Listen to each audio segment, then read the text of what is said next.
Supreme কোর্টের অন্তর্বর্তী রায়ের আগে যারা পৈশাচিক নৃত্য করছিলেন, সেটা বিজেপির নেতা শুভেন্দু অধিকারী বলুন বা সিপিএম এর বিকাশ রঞ্জন ভট্টাচার্য বলুন বা যারাই বলুন, যারা নৃত্য করছিলেন যে এত হাজার লোকের 26,000-এর চাকরি খেয়ে তার উপর দাঁড়িয়ে এলোমেলো করে দেওয়া লুটে পুটে খাইয়ে রাজনীতি হবে, সুপ্রিম কোর্টের রায়তে তাদের এই পৈশাচিক উল্লাস থেমে গিয়েছে।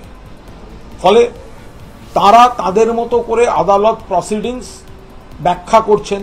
তাদের তো দু একজন বিচারপতিকে দেখে অভ্যাস, যারা কলকাতা হাইকোর্টে বসে তাদের পছন্দ মতো রাজনৈতিক কথা বলছিলেন, পরবর্তীকালে গিয়ে বিজেপির প্রার্থী হচ্ছেন। এই বিচারপতি দেখে অভ্যাস। কিন্তু সুপ্রিম কোর্ট যখন আইনে চোখ দিয়ে দেখেছে, সুপ্রিম কোর্ট বলেছে পরবর্তী শুনানি পর্যন্ত কারুর চাকরি যাবে না, এতে হতাশ হয়ে গিয়েছে। ওরা চাকরি খাওয়ার রাজনীতি করে ভোটের কুৎসিত প্রভাব ফেলার চেষ্টা করছিল, চক্রান্ত করছিল, সেটা ধাক্কা খেয়েছে।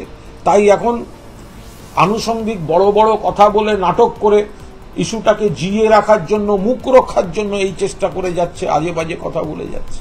ওয়েমার শিটের প্রকৃত কার কাছে আছে, মিরর ইমেজ কোথায় আছে, কেন আছে, তার কিন্তু স্পষ্ট উত্তর এখন পর্যন্ত পাওয়া যায়নি।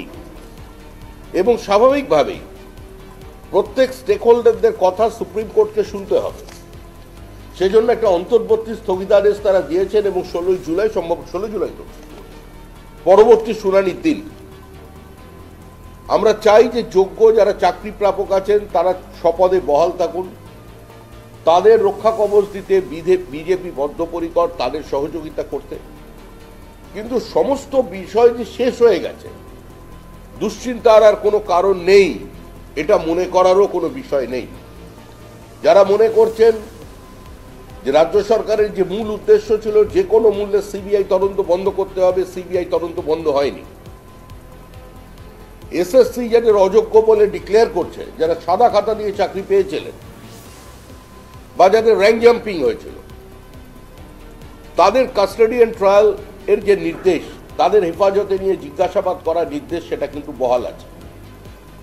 এবং তাদের কার্যত মুচলেখা দিয়ে টাকা ফেরত দেবেন, এটা মেনে নিয়ে চাকরি করতে পারবেন, এটাও বলা হচ্ছে।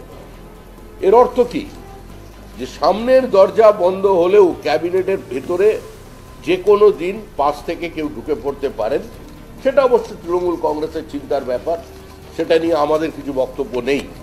আমরা প্রথম থেকেই মনে করি এটা একটা প্রাতিষ্ঠানিক লুট, একটা দুর্নীতি, এবং যে ভাষায় সুপ্রিম কোর্ট কার্যত এদের আক্রমণ করেছেন সেটাও নজিরবিহীন, সিস্টেমেটিক ফ্রড।